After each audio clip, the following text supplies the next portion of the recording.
Okay guys, please now listen. After speaking part 2, we will have speaking part 3. Now let me tell you what is speaking part 3. Part 1 is called introduction, part 2 is called cue card, and part 3 is called discussion. In Ielts speaking part 3, examiner is going to ask you follow-up questions on your cue card. Now part 3 is almost related to speaking part 2. Sometimes they ask you different questions. At times it becomes difficult for the examiner to decide a band for you. Then examiner asks you more questions. Right? For example, they can't decide whether 6.5 or 7. Then they will ask you some more questions for clarification and then they decide your band score. In that case, they can ask you questions out of your cue card. But otherwise, in part 3, they will ask you questions which are related to your cue card. We call them follow-up questions. Now, what sort of questions? Let me tell you, speaking part 1 is for basic level. Part 2 is for intermediate level and part 3 is for advanced level. In part 3, they will check your English at the advanced level, whether you know any advanced structures, vocabulary and all that. So the questions they ask you, there are 4 to 5 categories of questions that they are going to ask you in part 3. Number 1, they are going to ask you opinion-based questions. Like, do you think? What is your opinion?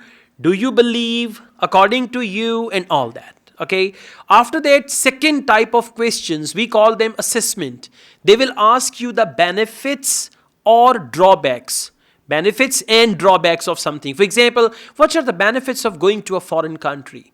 What are the drawbacks of living in a village? Something like that. So you got to tell benefits and drawbacks. After this, the third category is comparison. They will ask you some comparative questions and the examiners expect comparative structures from you. Comparative structure means you're going to compare, for example, city life with village life. You're going to compare education of your country with education of a foreign country. So there will be some comparative questions which you will have to answer. After this, the fourth category is prediction. They will ask you some questions where you will have to predict about the future. Like after 10 years, after 15 years, after 20 years. So there they will check your structures for prediction and for future. So these are the categories. Now the question is how to answer these questions. Again, the same way as you answer the questions of speaking part 1. In 5 to 6 good sentences, you can answer the questions of speaking part 3 as well. The first step is answer the question directly. The second step is elaborate your answer in 4-5 good sentences. And the final step is conclude your answer in 1 sentence. In part 1, 2 and 3, try to use mainly compound sentences. Compound sentences means connect your ideas together. For example, if I say I have a camera, it is very useful. I bought it last year. It helps me a lot. Right? These sentences are all separate. I'm not joining them. But if I say, I have a camera which is quite useful, and especially on my last birthday, it was gifted to me by my uncle. That is why it is so special to me. I connected my ideas. So I have a camera. It is very useful. It was gifted by my uncle. I like my camera very much. It has 4 legs, 2 eyes. Right? So these sentences will give you low band score. 5, 5.5. If your target is this, then you can go on with my cow, right? Yes. But if you're looking for 7 band, 7 and above, then you need to connect the ideas together, use appropriate words. I'm not saying use difficult words.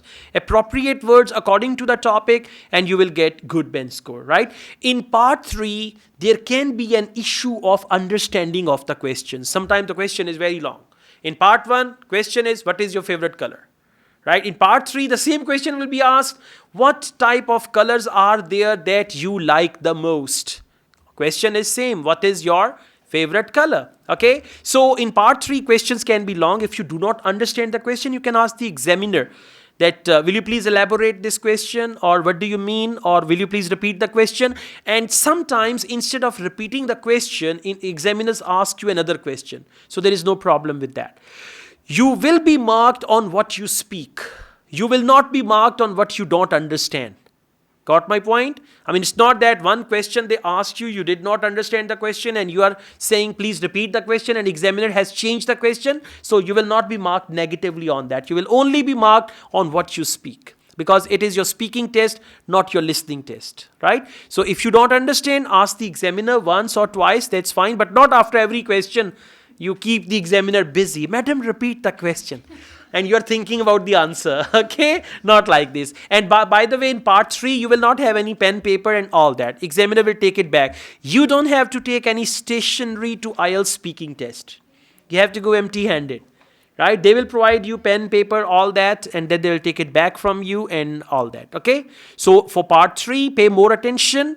Learn some sentences to express your opinion, to compare two things, to do prediction, to talk about advantages, disadvantages, and use a variety of words for all these things, okay?